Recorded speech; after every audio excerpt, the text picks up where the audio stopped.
I didn't think much of this when I saw the news. I'm not going to lie. I didn't really think much of it. But the more that I actually I saw that he was joining Fox Sports. I saw that he was going to be getting, a crazy deal. But when I actually started looking into this situation for Tom Brady and giving it more thought, I don't understand how this is a deal that can be made to make him the highest paid sports commentator in the world, and he doesn't even have an ounce of experience. Tom Brady's contract with Fox as the lead NFL analyst is a 10-year, $375 million deal. He's going to be getting $37 million a year, which is more than previous highest paid sports commentator Jim Rome, which I didn't even know Jim Rome was worth $30 million a year. I was like, why is Jim Rome getting paid that? These guys are getting paid money that they're getting paid better than they got paid as players. I mean, you do have to do the production meetings, and I mean, how hard is that? Yeah, that's physically demanding. You got to stretch for that? No. I mean, they say some folks be showing up to them things drunk. So, I mean, I wouldn't even doubt it. I would. I'd show up to that mug high as a motherfucker. Hey, what we got today? And let your intellect and charm take over. Although I'm not sure that's a terribly strong suit for Tom.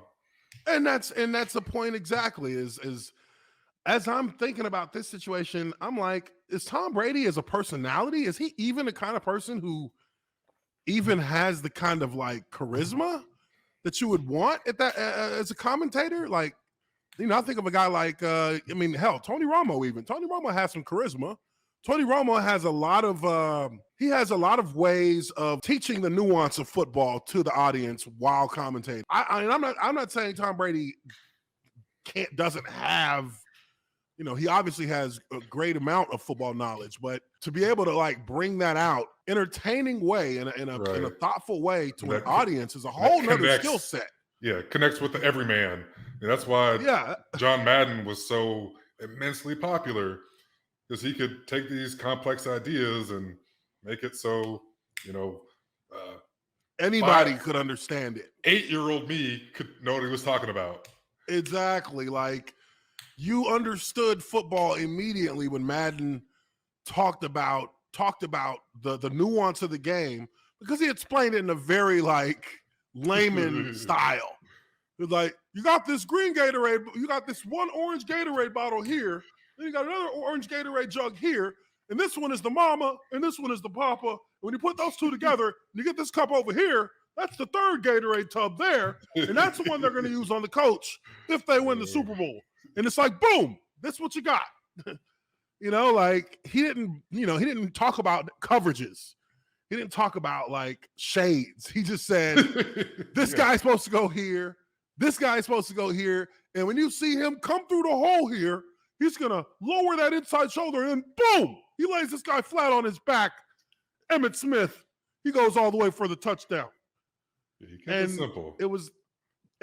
But there was such a charm to it. There was such a great charm that everyone just kind of gravitated towards. And that's what made Madden Madden. Now, I don't think that there's any commentator in current, football commentary that has that kind of nobody has that kind of just magical touch with how they speak to the audience. Nobody's been able to replicate what John Madden and Pat Summerall did. If you look at a guy like Tony Romo, if you compare him to Troy Aikman doesn't have really any personality when he's commentating. Troy Aikman to me is very stale when he's doing his commentary. Yeah, you're not watching it. You're not tuning in just because you're not tuning in.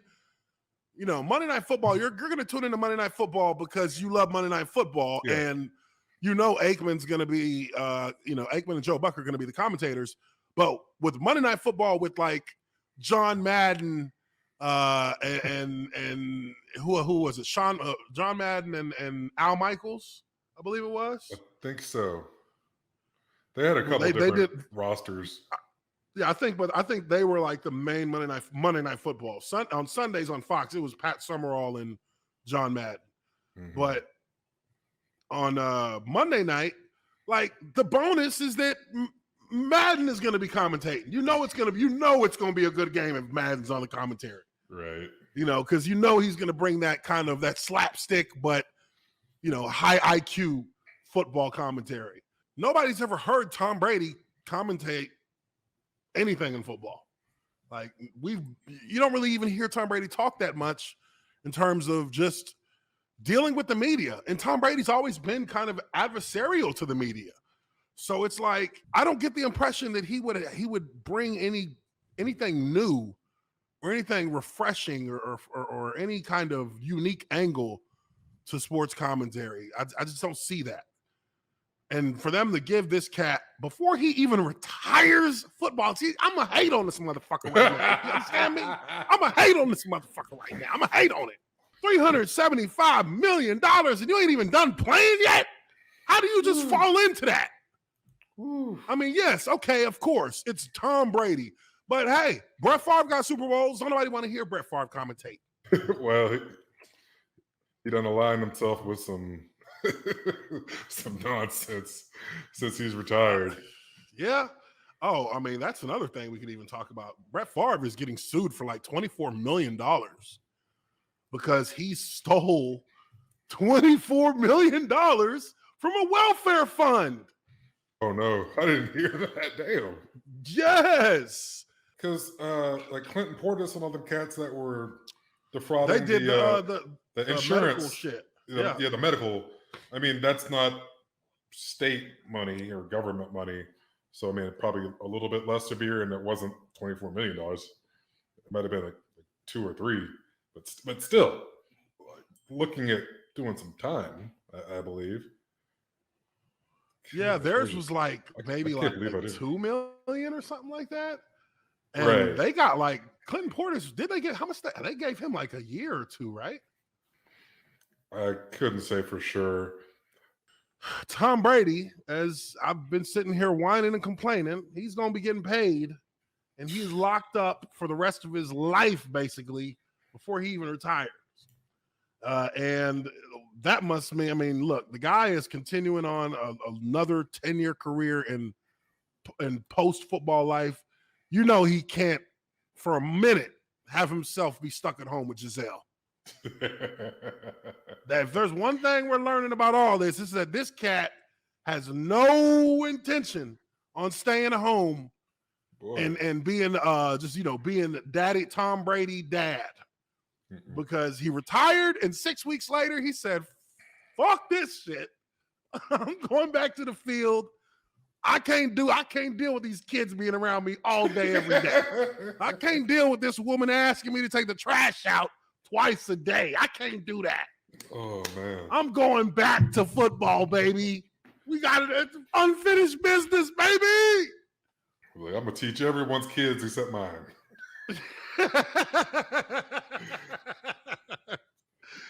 And then, before he even starts the season that he was supposed to be retired, before he even starts that season, he's already got a 10-year deal as soon as he retires to be on the road for Fox Sports 24/7, so he ain't got to even spend more than 36 hours at home in any given week. Right.